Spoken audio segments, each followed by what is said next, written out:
Hello, my name is Kelly Cadieux. I'm a student at Liberty University in the Masters of Nursing and Masters in Healthcare Administration dual degree.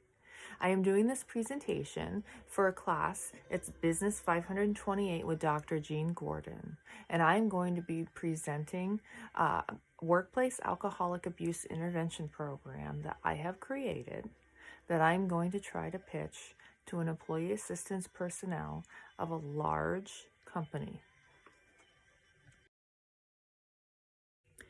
Alcoholism is a larger issue within professionals and employees of large organizations than many may realize. As of 2016, 1 in 5 adults across various occupational groups within 32 American states routinely engaged in binge drinking, which has been associated with increased workplace harm compared with daily dependency. Multitudes of studies have been done regarding the unsurmountable costs that binge drinking and alcoholism has on employees, employers, communities, and the society in general. As of 2016, the global cost for substance abuse was $400 billion annually due to its effect on health, productivity loss, crime, and among other consequences.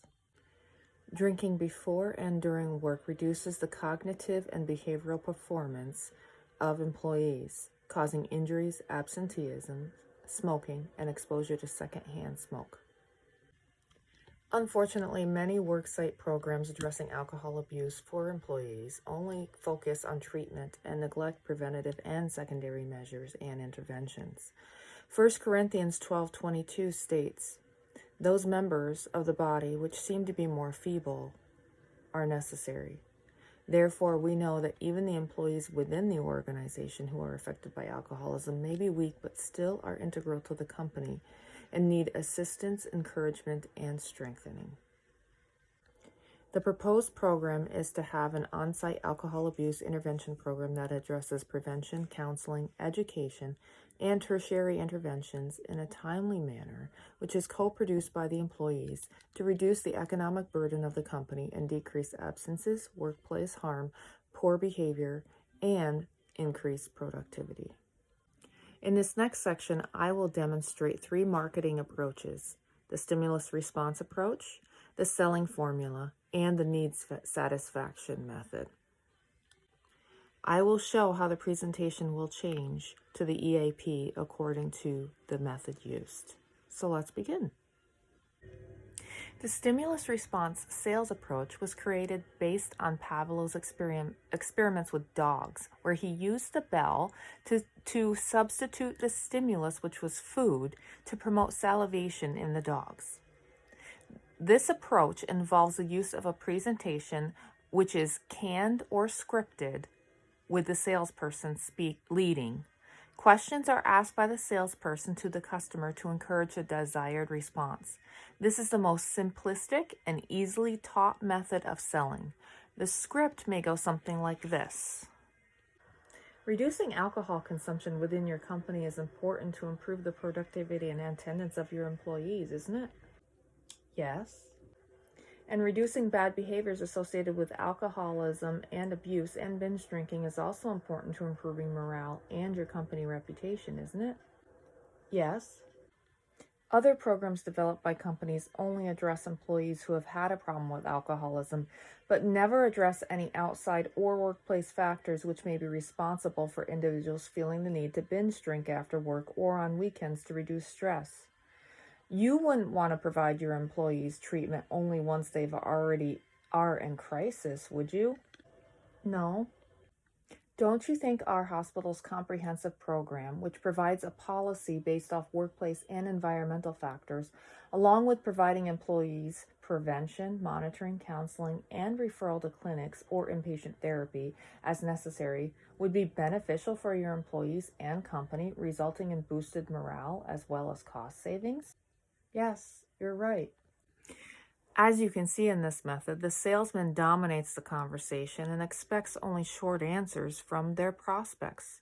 Unfortunately, because all customers have their own personalities, needs, and wants, not everybody will produce the expected response, which can throw the salesperson off if they're not sufficiently prepared for these deviations.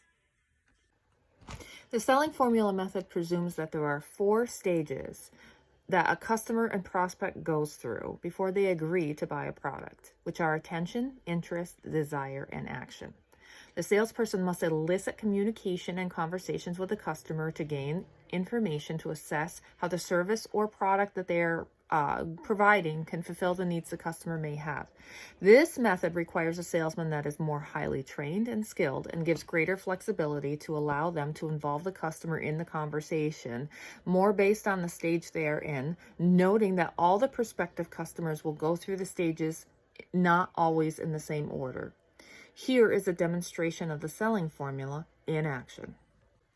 First, we must gain their attention. So here is a potential question that could be asked. Do you have an issue with alcohol abuse among your employees within your company? Yes, I have many employees who are having issues coming to work on time because of drinking the previous night, or they just call in. Also, they're making mistakes and sometimes causing trouble with other employees. Have you tried to develop a program within your organization to address the problems associated with alcohol abuse, and was it successful? Yes, but we are continuing to having problems, so no, it wasn't successful. Okay, so now we have their attention, so now we need to get them interested, which may go something like this. That may be because most alcohol intervention programs which are developed only address the problems seen within individuals who have a problem with alcoholism, but fail to provide a comprehensive program. I didn't realize that. Our program only reaches those who have issues. Did you know that our hospital can offer you a program that provides professional medical screening, evaluation, education, training, prevention, counseling, and referrals to everybody in your company? No, I didn't. It sounds interesting. Okay, so now that they're interested in the program, we have to make them desire it. So here is another conversation that we can have. The plan we are offering was created based on evidence that shows how such programs result in more awareness and acceptance, and when monitoring and follow-ups are done routinely, has the potential to reduce alcoholic consumption and related problems within your company. That sounds exactly what my company needs. Now's the time to get them to take action by purchasing our program.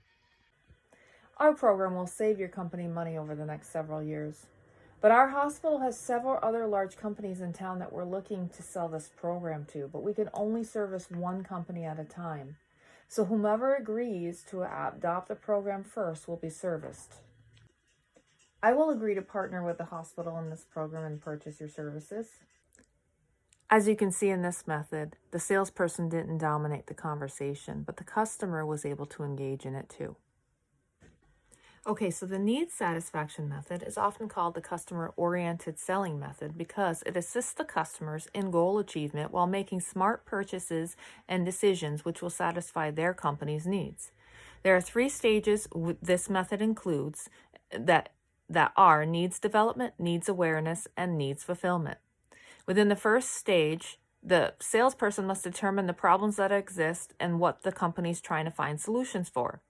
In the needs awareness stage, the salesperson is working hard to ensure recognition of the same needs that the salesperson identified, that the company will recognize those same needs.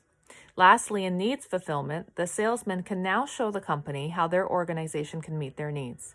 This method requires a salesperson who is well-trained, professional, and sophisticated, and knows how the process works and how to engage the company appropriately to match the services and what the customer needs. This method is the most flexible of the 3 and is oriented and geared towards the customer, who becomes actively involved in the sales process. It might look something like this. First, the salesman must do an assessment to develop the needs. What are some of the most common reasons that you've noticed which have been causing absenteeism, work mistakes, and behavioral problems within the workplace? Personal issues, lack of sleep, psychiatric issues, drugs, and alcohol. Now that the salesperson has identified their needs, we need to ensure that the customer is aware of these needs. Lack of sleep, personal issues, and use of drugs in your employees may also be associated with alcoholism. Abuse of alcohol can also lead to drug use. Oh, wow, you're right. Some of these issues could have been alcohol abuse. I've implemented an alcohol abuse intervention program before in my company, but it didn't seem to have the effect we were hoping for decreasing the problem. It sounds like reducing the related consequences of alcohol abuse within your company has been a goal of yours and something that you need to have happen. Yes, some of our employees we've had to reluctantly let go due to ongoing issues that escalated. We really didn't want to do it because some of them were good workers. However, we couldn't continue to condone the behaviors and issues we were having with the call-ins and being late. Now we move into the needs fulfillment stage. We have developed a program through our hospital that involves a provider, nurse, substance abuse counselor, and social worker. We will assess the worksite and work with your employees to create an alcohol abuse policy geared towards your workplace stressors and issues causing the increased use. Education, training, medical assessment, and monitoring will be provided by our professionals. This program is based on available evidence and has shown to produce increased awareness and acceptance throughout companies where this type of program was implemented. If you wish to purchase our program and have us partner with your company and employees to provide our services and co-produce a policy, I feel we can make a difference in your company, increase attendance, and save you money over time due to reduced abuse. It sounds good, and I think I'll give it a try. Yes, I'll purchase your program.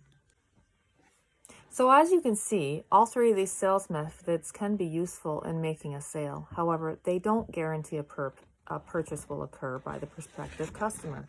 It is up to the healthcare organization to determine what method would be best to ensure that those charged with selling the program or service are sophisticated and excellent in what they do.